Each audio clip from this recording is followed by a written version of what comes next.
Well, hello YouTube, Dave here from Getting On. I went a bit mad on AliExpress and I received part of my order today. So let me show you what I've got. So quite a lot of stuff. Each of these bags or boxes had something different in it. So quite a lot of stuff to go through. Just let me show you. It looks a lot more than it is. So starting off, bumpers for the crash bars. Screen protector for a screen that isn't touchscreen. Good purchase, Dave. Light mounts. I had these on the last T7, bought the same ones again. This one here is more bumper mounts. So I have two sets of those, one for each side.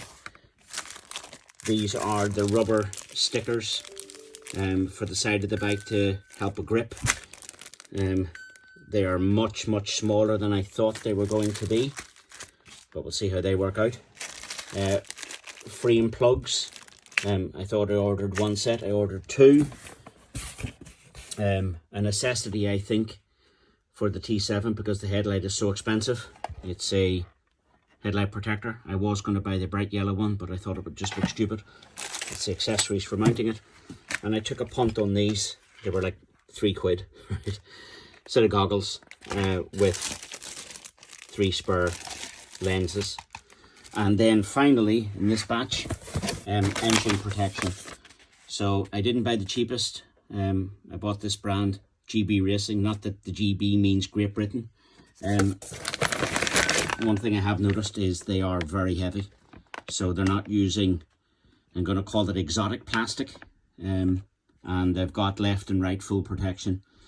I think I got this for like 35 bucks or 35 euros delivered, where the Acer Bis that I put on to the last T7 was 80 quid plus delivery.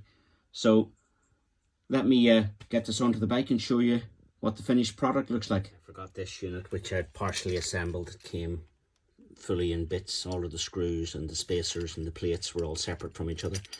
This is I'm going to call it a Nav Mount for the T7. It's not for my T7. I've got the digital display, but I'm going to put a bracket between these two lower holes and then drill a hole in the middle to hold on to the screen mount on the digital display T7.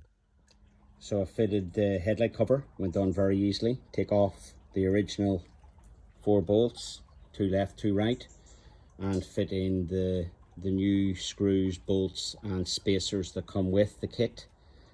Putting a washer each side of the spacer, or sorry, not each side of the spacer, a washer in there and a washer in front of the screen. Do the 4-5 minute job. Second thing I moved on to was fitting the crash bar bumpers. A little bit finicky, usually have to fit the bolts, but probably a 5-minute job. The same on the other side.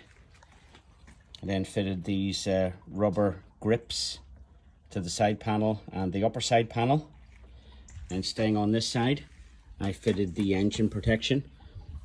One thing I did notice about this kit, on my last bike I had the Acer Bis or Acer Bis engine protection, and this part was one part, and whatever way they're orientating the screws on their panel, when I undone this bottom bolt, it started leaking coolant out, so I've probably lost half my coolant. So that's been fitted, that's been fitted. Those 3 bolts didn't result in any coolant loss. Took the 4 bolts here, sorry, 5 bolts. I also had to undo this bolt and take off the original cover. I do recall on my last one with Acer Bis, I put my original cover back on. So now I've got this part exposed, so I'm going to have to see what I can do about getting some form of a rubber grommet for this. If I go around to the other side of the bike, rubber protection here and here. I suppose one criticism of this, the pictures made it look an awful lot bigger, and it is not. Bumper protection on that side, and then the cover for the left hand side of the engine. Needed to take out 4 bolts. As soon as I took out the bottom 2 here, it started leaking a bit of oil. Wouldn't be overly happy with that in comparison to the Acer Bis cover. So 4 bolts back in and tightened up.